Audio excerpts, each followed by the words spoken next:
So here we are again.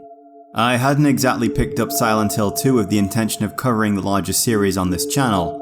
Back when I was making my Legacy of Kain series, my passion for writing and talking about the games had burnt out long before I even started working on editing the final video.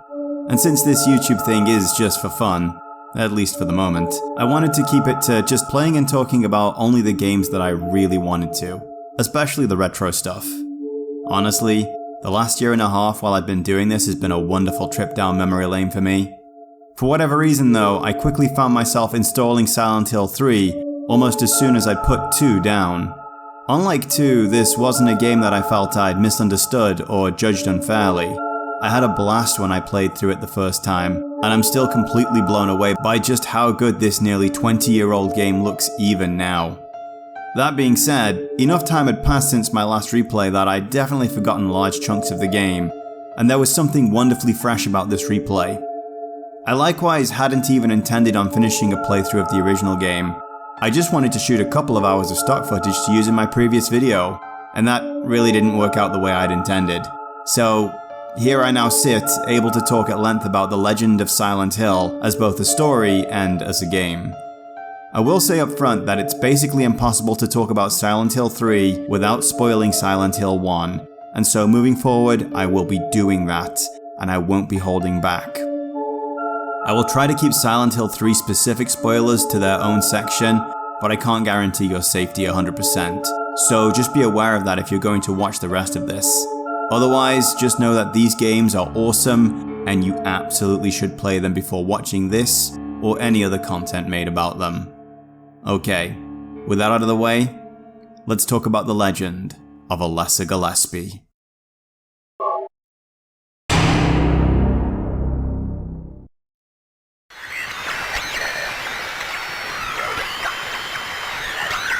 The first Silent Hill is one of those interesting narratives where, much like the often misunderstood and criminally underappreciated BioShock Infinite, the point of view character is not actually the protagonist. Silent Hill starts with a car crash on a dark, foggy road, and follows the story of Harry Mason, a man of seemingly no consequence who is looking for his daughter in a town that is literally the stuff of nightmares. Somewhat disoriented from his accident, he's not entirely sure if the things he's seeing are real or some kind of delusion, or even if he's sleeping. He just knows that he needs to find his daughter and get out of here. Harry is really only a side character though, in a larger tale concerning old Lovecraftian horrors, a zealous cult, and a plot to bring about their so-called paradise on Earth, all revolving around one young girl named Alessa Gillespie. Harry is kind of a blank slate. He's not a bad character at all. In fact, I love Harry.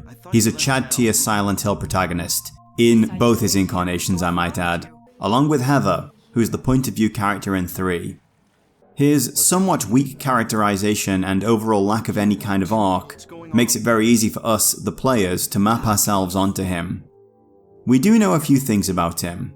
Specifically that he and his wife were unable to have kids of their own, and that one day while driving down some unnamed road, they found an abandoned baby and decided to take it in and raise it themselves.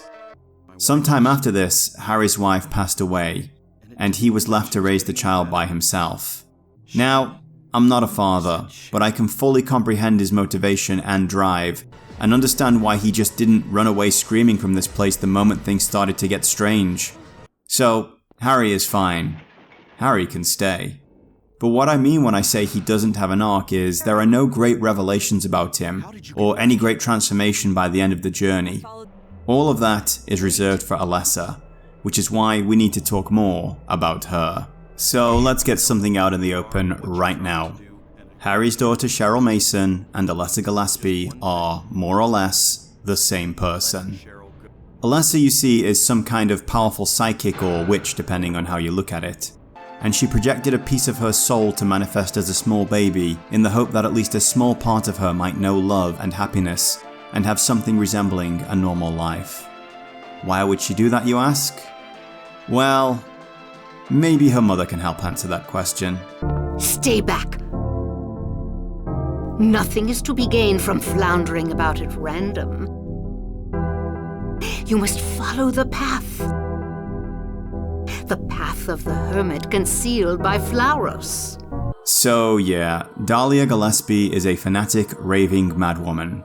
Well, actually, you see, I have some very strong views about organized religion. Let's just say Final Fantasy X has it right. So I don't know if Dahlia is mad or just brainwashed by existing in a small, insular community that associates any thoughts of questioning their beliefs as a crime worthy of the most horrific punishments. But either way, she is more than willing to subject her child to abuse in the name of strengthening her faith and exploit her in the most horrific way in order to give birth to her so-called god. What this basically meant was Dahlia used her daughter for a horrific ritual, effectively burning her child alive so that she would give birth to the Order's monstrous deity. And in a desperate bid to prevent this from happening and save some piece of herself, Alessa split her soul and let part of it escape free. The most heartbreaking part of all this is, despite everything Alessa had been through up to before the ritual, she still wanted the one thing every little girl wants. Oh, but Mommy, I just want to be with you. Of course, this wasn't the end of the story. While Cheryl got to live for 7 years as a happy, normal girl with great parents, the rest of Alessa was kept alive in the basement of Alchemilia Hospital under the supervision of Dr. Kaufman and this wonderful woman right here, Lisa Garland. A plan was put in motion to keep Alessa alive, but in a coma, locked into a permanent nightmare. This nightmare would incubate the spirit of their god and allow it to grow so that when Cheryl could finally be called back to Silent Hill and united with Alessa, it could be born. And that's pretty much where our game starts. Rather than the subjective personal hell that James finds himself in, Harry is dealing with the nightmare of an abused child, literally bleeding into our own world as he stumbles around the city trying to piece things together. This is very evident from the locations we are drawn to, such as a school where we see evidence of bullying and segregation, and all of the medical horror we see scattered around the dark world. Enemies all seem to be flayed, with their skins raw and pink or infected with some kind of parasite. They look like the kinds of demons depicted in religious texts, or they reflect a child's fear of barking dogs. Everywhere, the world is filled with blood-soaked sheets and corroded metal. The dark world is a filthy, decaying place. And when we understand the mind which it's made from, it's not hard to see why. Silent Hill has multiple endings, though, unlike 2, we can clearly say that Harry is able to ultimately stop the god of the Order being born, and while Cheryl is reunited with Alessa and she finally dies at the completion of the ritual, Harry is given a baby by her as the dark world falls apart all around them, and they escape together to hopefully never have to deal with such horrors again. And with all that out of the way, it's time for us to meet Heather and talk about Silent Hill 3.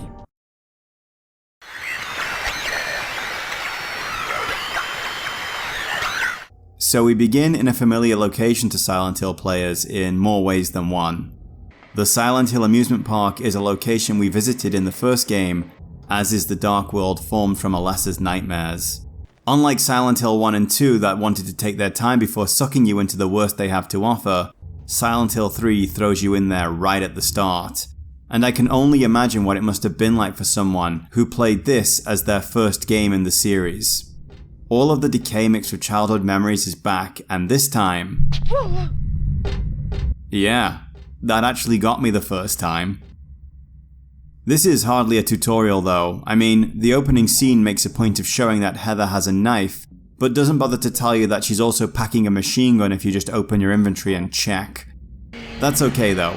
This moment is meant to feel somewhat wild and frantic, and regardless of whether you fall to an enemy or manage to make it to the roller coaster, the outcome is very much the same.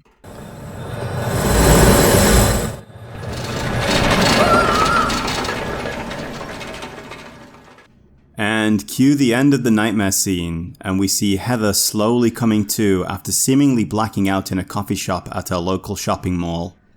Outside, the sun has turned red, and the place will soon close. And Heather is thinking she's long past due to be getting home, and makes a point of calling her father just to let him know she's okay. Things seem... normal. Which is very uncommon in a Silent Hill game.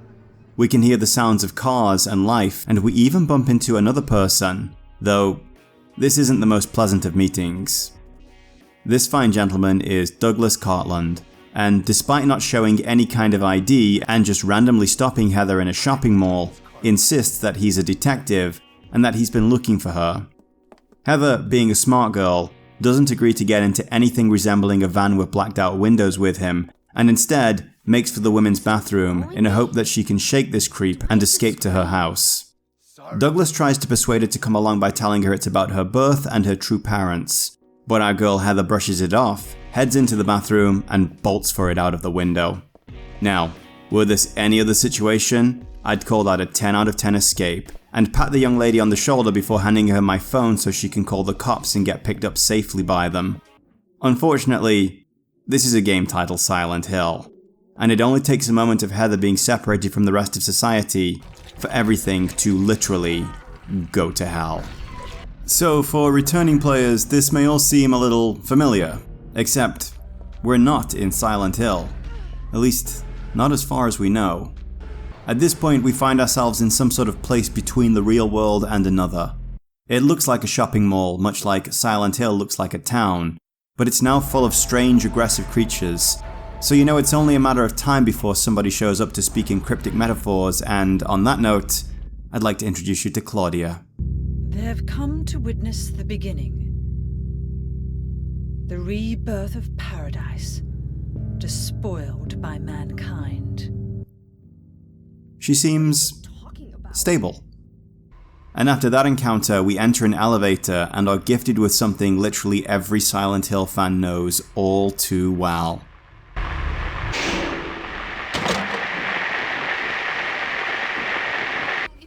And from here, it's another elevator ride all the way down to the depths of hell.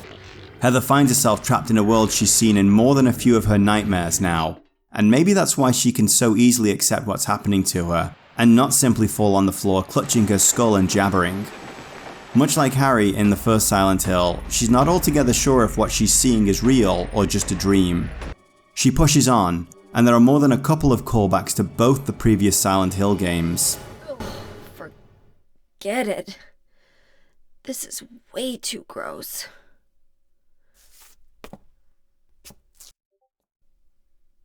Who would even think of doing something so disgusting?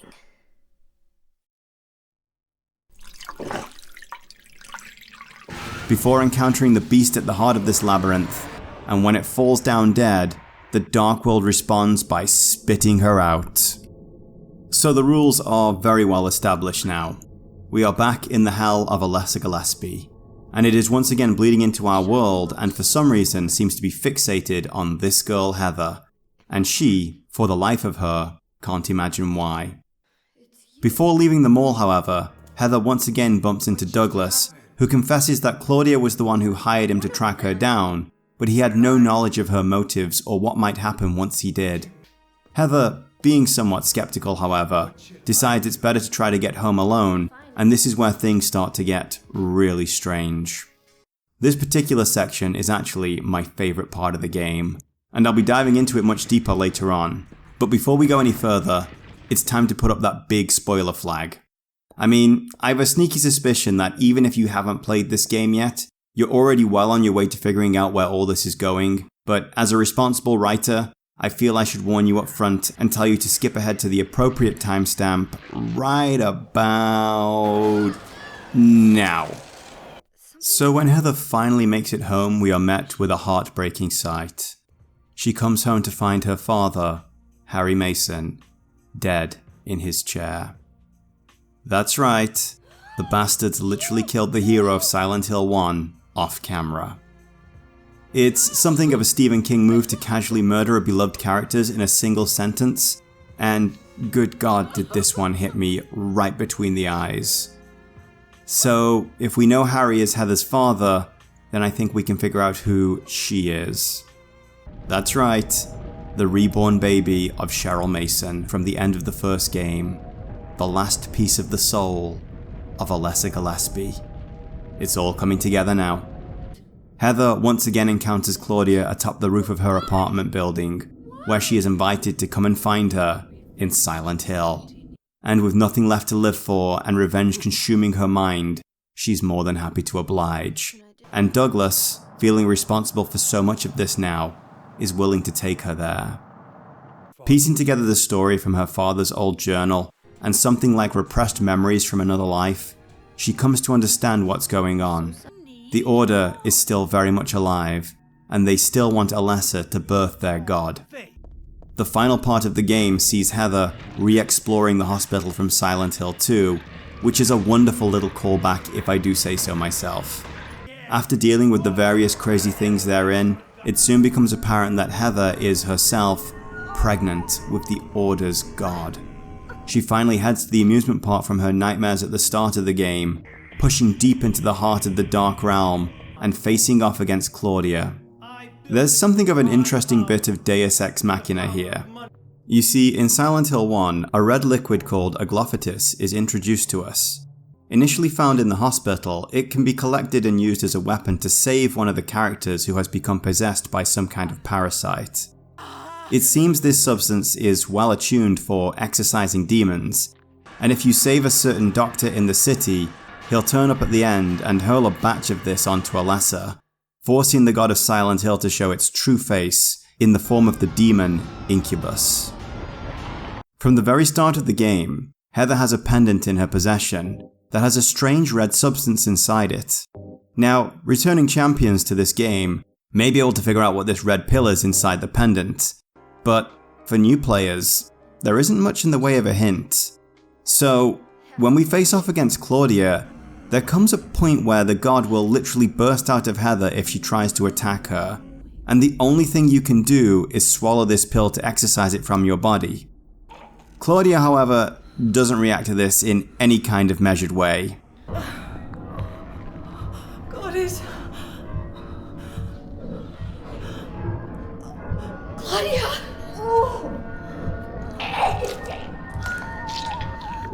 And so Heather must enter the very heart of the Order's twisted world for the final battle with their dark god.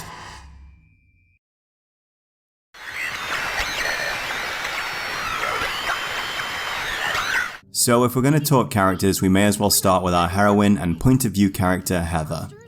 The theme of being stalked and hunted by an oppressive power is very prevalent throughout this entire game.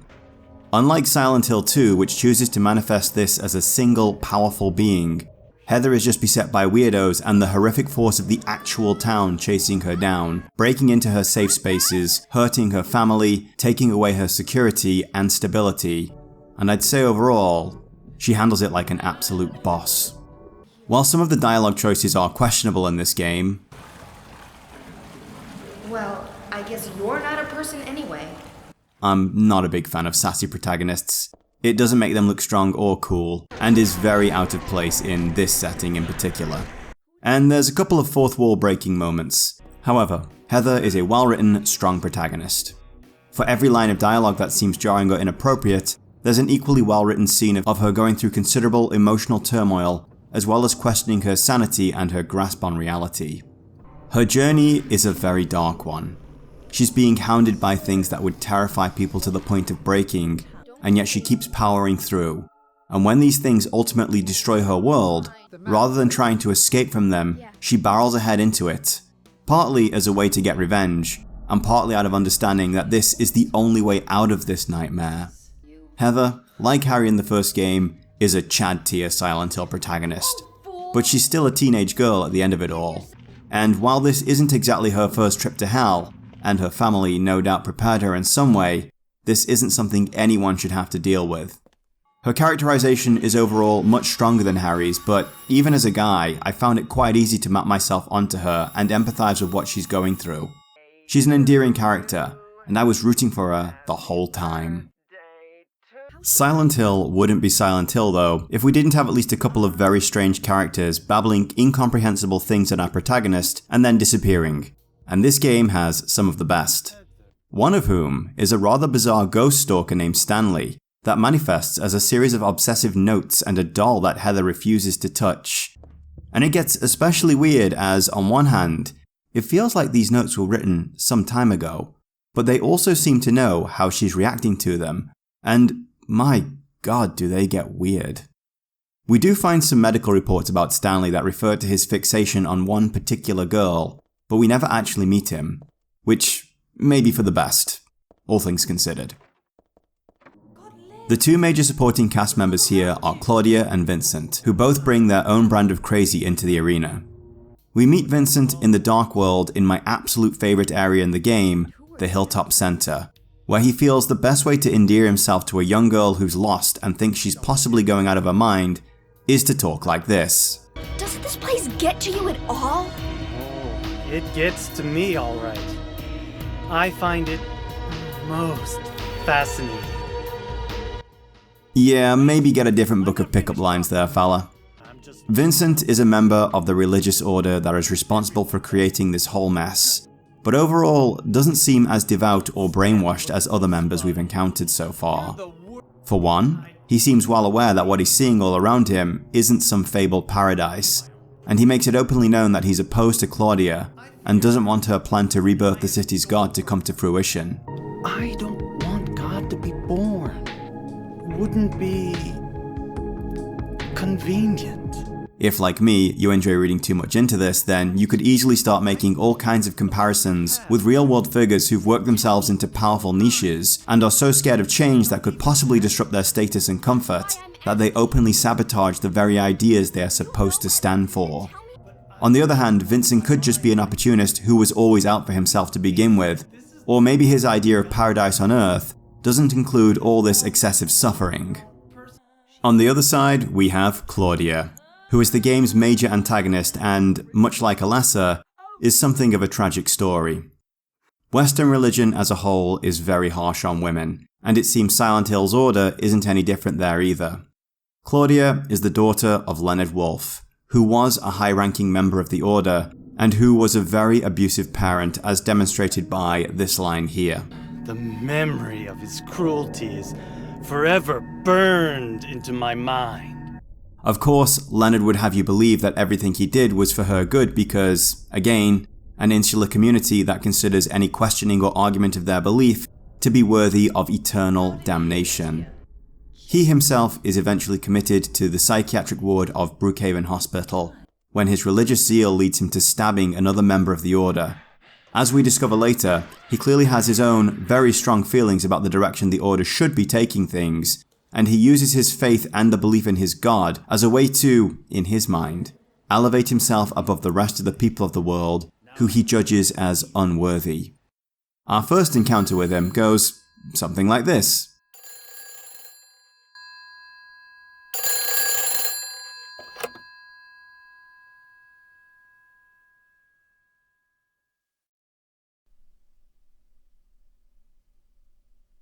Hello? Claudia. No, I'm not. Don't lie to me, Claudia. You're always trying to run from your responsibilities. Have you come to apologize? Or maybe you still don't realize how foolish you've been. And once we get into the depths of the Dark World and find him, well, let's just say his true colours are very much on display here. So, given the horrors her own upbringing and a lifetime of being literally brainwashed into thinking that everyone outside her small insular community is a terrible person, we can kind of forgive Claudia for being the way she is. In fact, her goals are, in her own mind, noble and virtuous. She thinks what she's doing is going to save the world and the souls of all the people, and doesn't seem to consider that no one asked her to do any of that on their behalf in the first place. Claudia's beliefs and motivations don't do much to endear Heather to her though, considering the circumstances under which they meet. I can't however talk about this wonderful cast of characters without bringing up Douglas, who, despite his first impressions, turns out to be a really well written and endearing character. In truth, he's just a guy doing a job. We discover later in the game that Claudia wasn't entirely honest with him about Heather at all, claiming she'd been kidnapped, which is, at best, a loose interpretation of a half-truth. It certainly wasn't explained to Douglas the kind of life she'd been taken away from, or even if Heather was happy with the one she had now. Later on, he decides to pour out some of his tragic backstory, concerning a son who got himself killed robbing a bank because his father couldn't pay the rent for himself. I will say that while some of the voice acting and dialogue choices in this game are questionable, His voice actor Richard Gross really lands this scene. His relationship with Heather goes from strength to strength, with him going from being an unwelcome stalker, to a friend, to someone who she doesn't want to lose. That feeling is clearly returned when it occurs to Douglas that maybe this nightmare might stop if Heather simply died, but is unable to pull the trigger. I mean, come on. Regardless of anything else, Heather is still just a teenager who's been pulled into a situation that she didn't ask for.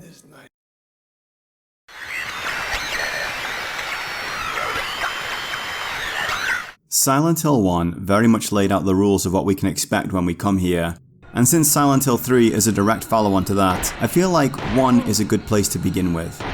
In the first game, we are hit with a brief all-at-once taste of what we're going to be in for, when, while Harry is chasing what he thinks is his daughter down a foggy alleyway, the world very suddenly switches from day to night. And as Harry pushes on, with only the faint flicker of his Zippo to guide him, things start to get very bizarre. This climaxes with him stumbling into this, and then dying at the hands of some early game enemies. Moments later, however... Now, a lot is going on here, and Silent Hill 1 plays with the idea of dreams more than any other game in the series, which I absolutely love, and it may be the thing that, for all its flaws, places this entry above 2 and 3 in my book. From here though, things are pretty slow paced, and quite a bit of exploration of the town is needed before we get to the school, which is our first real point of interest in the game. The regular town has plenty of danger, and the enemies in this game are in general much faster than Harry. They outnumber him, and it's quite easy to get swarmed by them, so you're going to be doing a lot of running away, and that is very much the survival horror way. It's only after finding several keys and unlocking a back door in a house that we get our second significant reality shift, with the world once again going dark. And we still don't get a look at the true nightmare world again until we've explored the school in its entirety and solved another few puzzles involving a clock tower. All the while, the sound design slowly ramps up the pressure, telling us something big is coming until we finally get into the small room beneath the clock tower, and it all goes quiet again. That is, except for this sound.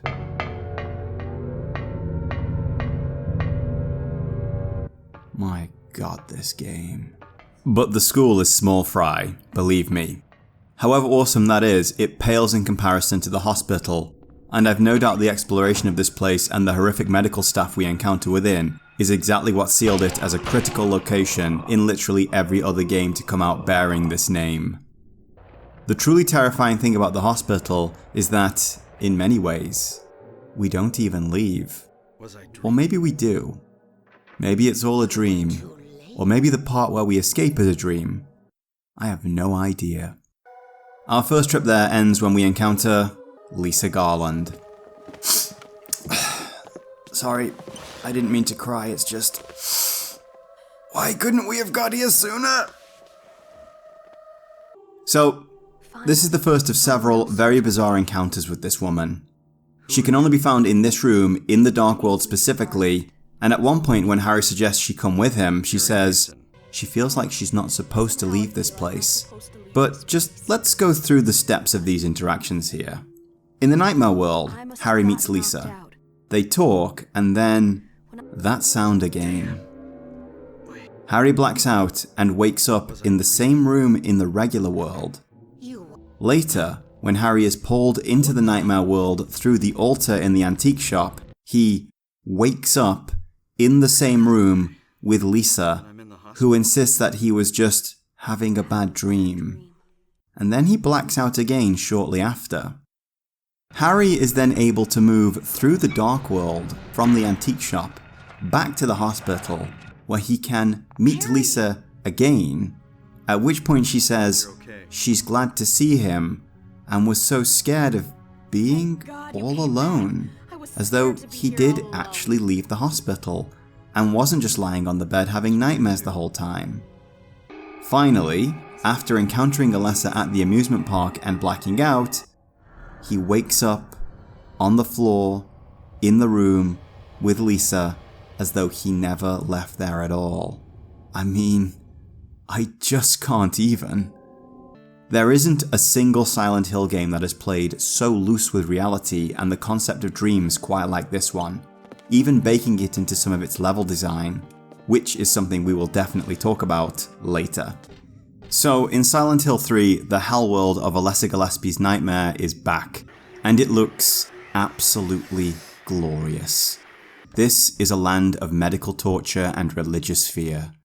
The creatures within are formed from some horrific mashup of Judeo-Christian demons and childhood fears, and then distorted into something truly alien. The walls are lined with rust and rot and blood, and we catch this guy moving about the place a lot. But here's the thing, most of this game doesn't even take place in Silent Hill. The goalposts, it seems, have been moved. Only the latter third of this game takes place within the titular town, and sees us revisiting the Brookhaven Hospital and the Silent Hill amusement park. The majority of the game, however, takes place somewhere else. Now, the mall where all this starts is a perfectly serviceable environment, with a breathtaking boss fight at its core. But for me, things peak a little after that when we get to the Hilltop Center. Prior to this, we've already dealt with a bizarre subway station, a sewage works that has clearly been dealing with monsters for quite a while, and a construction site that brings us to this place. And I don't know why I like this place so much, I just do. I think it's because it looks so mundane. Silent Hill has conditioned us to accept the odd juxtaposition of the mundane and horrific, with the way everyone in the town just seemed to vanish one day. But the perpetual fog reminds us that we're in Silent Hill, and we should expect this kind of thing. Here though, it all seems just a little too normal, too clean. By contrast, the locations in Silent Hill 2 have a sense of decay about them. Even in the real world, they seem dirtier than they should be. In Silent Hill 3 though, things start off in the staff areas of a shopping mall, and pretty much everything seems normal until we see... There are other mundane locations like the most famous bakery in the world of gaming, and even areas where we can almost touch the outside world. The shopping mall, however, is a little too eager to pull you down into the dark world, but we get quite a bit of time to meander around the Hilltop Center before we once again slip into the dark place. Maybe it just speaks to my own interest in seemingly forgotten spaces, but there's something quite fascinating for me about exploring here. Even though it's night and it's dark, it doesn't feel like it should be empty, and it just creates a real sense of curiosity for me. It's almost a shame when we get this very jarring shift into the nightmare world, because seeing all these horrors there makes perfect sense to me, but seeing it in this otherwise mundane space is what really sets my imagination racing. I don't know, I'm just babbling. Hopefully, by the time I've finished editing this, it'll all make some kind of sense. Hopefully. Another area I enjoy is without a doubt the haunted house in the Silent Hill amusement park. As a child, I was perpetually scared of imagined ghosts and other horrors on account of a very overactive imagination. In fact, my fascination with horror and what actually makes us scared may very well have stemmed from a desire to overcome a crippling fear of the dark that was no doubt a huge drain on my parents when I was growing up. So, even though I was easily scared, going on tacky amusement park haunted house attractions was something I did a lot when I was a kid. This was possibly to prove something to myself, to stare into the abyss as you might say, and while I generally finished the ride feeling good about myself, except this one time, we won't talk about that. It was usually later that night when I'd think about how the things in that house might be coming to get me and take me back there. As a result of nesting in existing, if not extremely dated firmware in my brain, this place comes off as very creepy. And the moment I saw that red light for the first time, you can bet I was running my ass off before I even gave any thought to what it might mean. Easily my biggest disappointment here is just how little we get to re-explore the town of Silent Hill.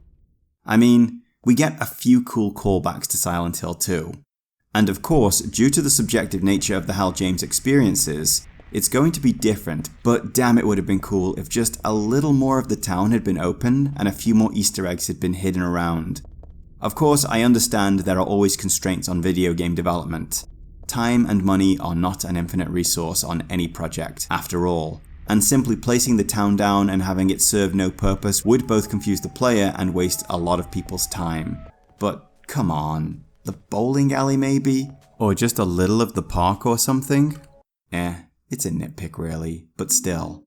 I wonder if modders have been able to break beyond the game's roadblocks and see what's hidden beyond.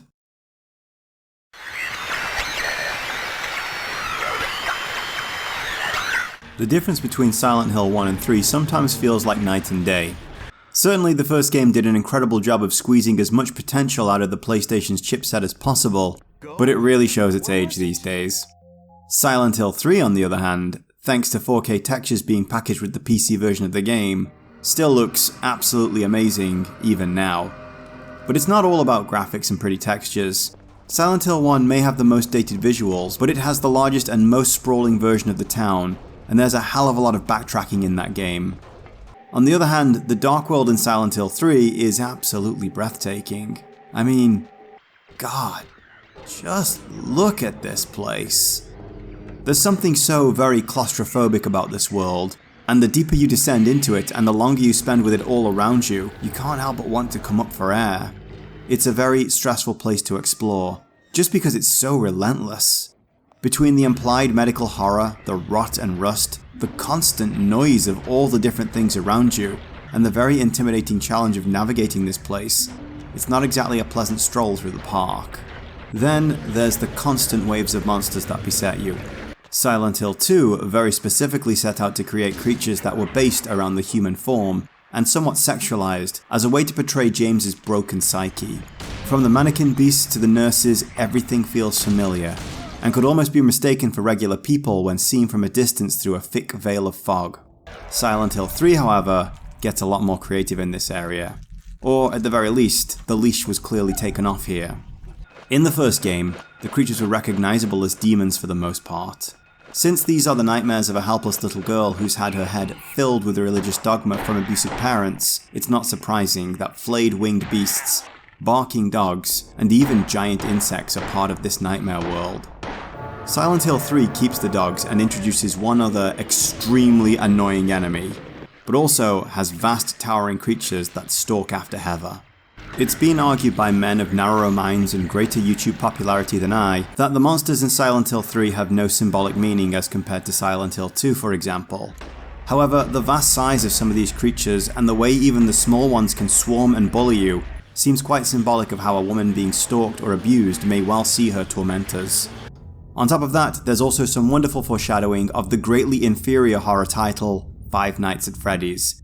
And that will be the only time I ever acknowledge these games' existence, as they are objectively terrible, should not be played by anyone, and they clearly needed whatever help they could get to try and get attention. One of the best things in Silent Hill 3 is seeing familiar locations from Silent Hill 1 remade for the PlayStation 2 era. The most notable locations are the amusement park, and very specifically the merry-go-round that serves as a significant boss arena in both games. In the first game, the fate of Sybil, a very important character, will be decided here, and in the third, we wind up in a confrontation with a very angry memory that probably forms the most challenging encounter in the game. I mean, it can be cheesed, no doubt, but it just keeps coming. Then later in the endgame labyrinth, we get to visit both Alessa's room at El Camilla Hospital and the room in her house which serves as the final barrier between you and the final boss in both the first and third games. They are wonderful little callbacks, and put as much of a smile on my face as Douglas claiming he visited this town once on a missing persons case concerning a young man who came here and was never seen again. Now, who could that have been, I wonder? If I have one complaint about 3 though, it's that the game is too quick to pull you down into its dark world, and keeps you there for far too long. As mentioned before, Silent Hill 1 is a relatively slow burn from leaving the restaurant where the game starts to entering the dark world through fairly subtle means. But Silent Hill 3 seems to be in quite a rush to get you in there and is far less subtle about the transitions. Maybe this is in some way symbolic of the way the dark world is forcing its way into a realm that is beyond its usual scope, but it's something that I think should have been handled with a little more subtlety. I will say that I really like the way it's handled in the hospital, but the rest could have used a little more thought. Also, as I said before, there's something about seeing Silent Hill monstrosities in completely mundane environments outside of the town without the fog that really serves to make them all the more creepy. I'm quite conditioned to seeing them in their own realm, but finding them in a dance studio in a locked shopping mall is something a little more unnerving if you ask me, as are these mannequins right here.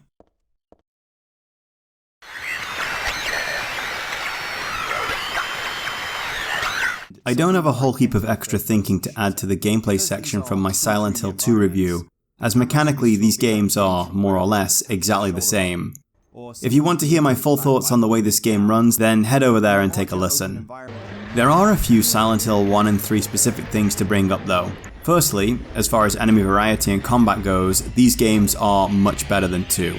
There's not only more variety, but they move faster and come at you in greater numbers, making standing and fighting, especially with a melee weapon, a very bad idea indeed.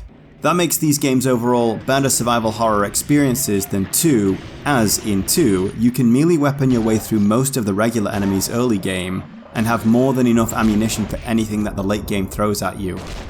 Using close quarter weapons is possible in this game, but it's much more of a risk as these enemies are much faster to counterattack, and it's pretty easy to wind up mobbed by a group if you stand in one place for too long.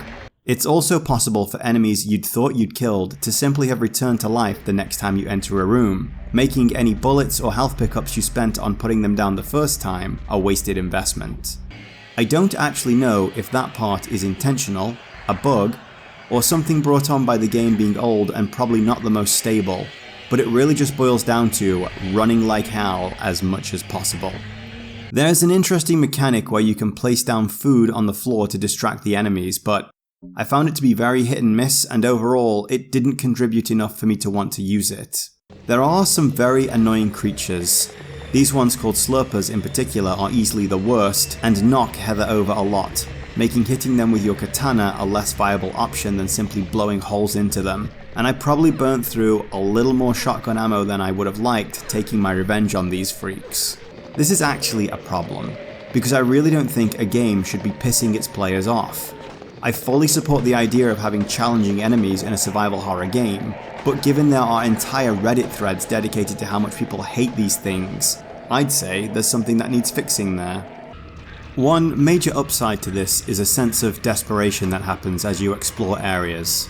As mentioned before, Silent Hill levels were designed as real-world locations first, and then crafted into levels by making only certain doors accessible to the player. You'll usually fully explore a location in both the real and dark world, with the layout shifting as you do, and new puzzles, locks, keys and encounters emerging in the transition.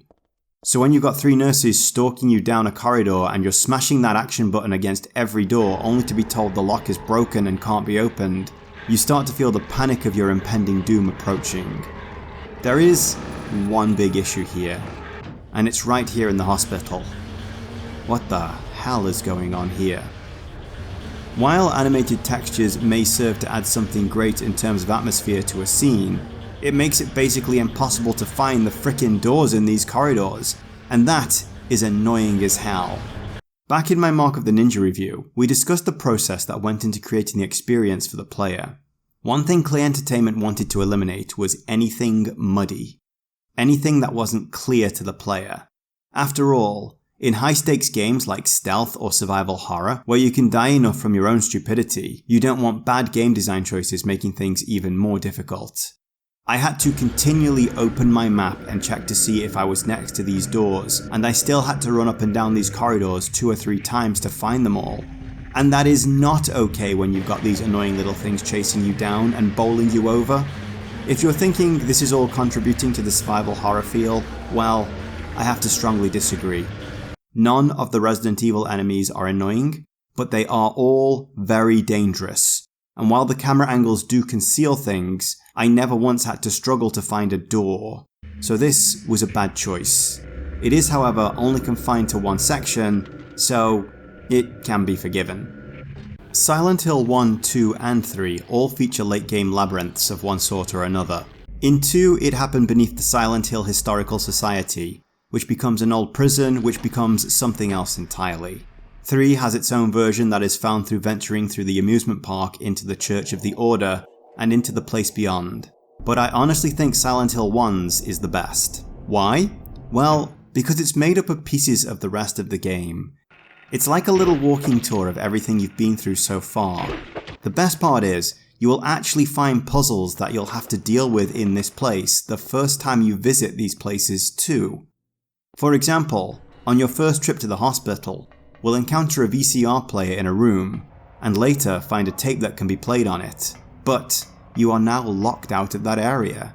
However, you'll get your chance to finally watch the tape when you stumble back into that room again in the endgame. There's actually quite a few of these moments, and as far as I'm aware, no other Silent Hill game has implemented a system like this.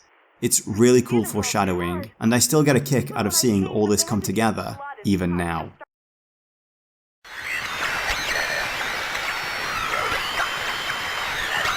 The Legend of Alessa Gillespie is one hell of a story.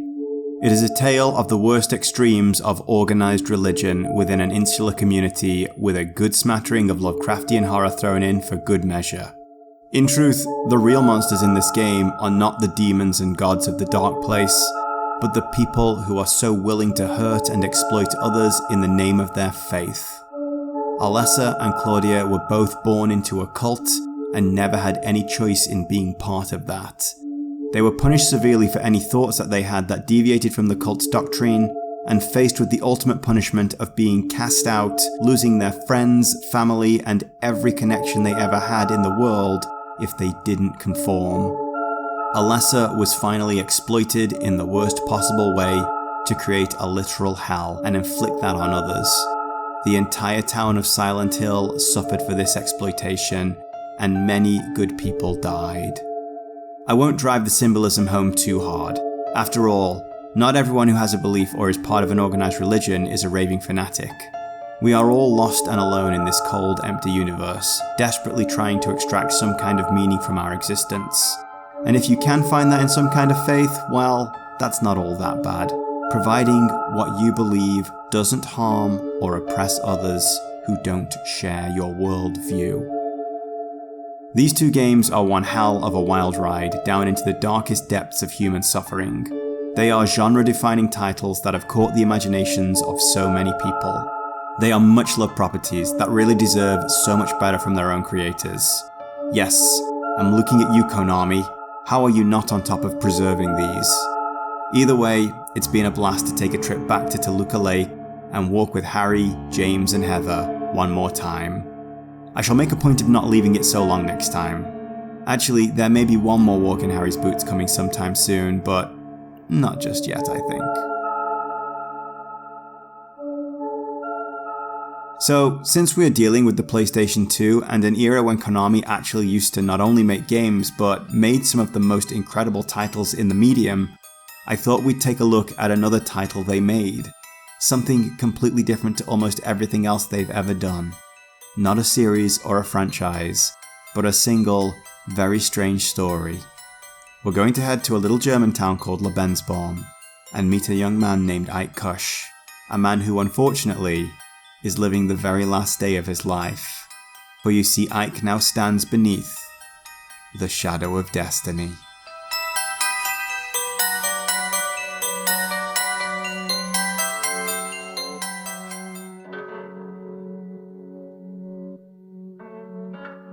Well, hello you. Welcome to the super secret part of the video just for people who watch all the way to the very end.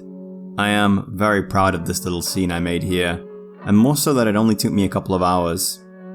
I just wanted to take a minute to say thank you for seeing this all the way through to the end, and especially to those of you that keep coming back and keep leaving me comments.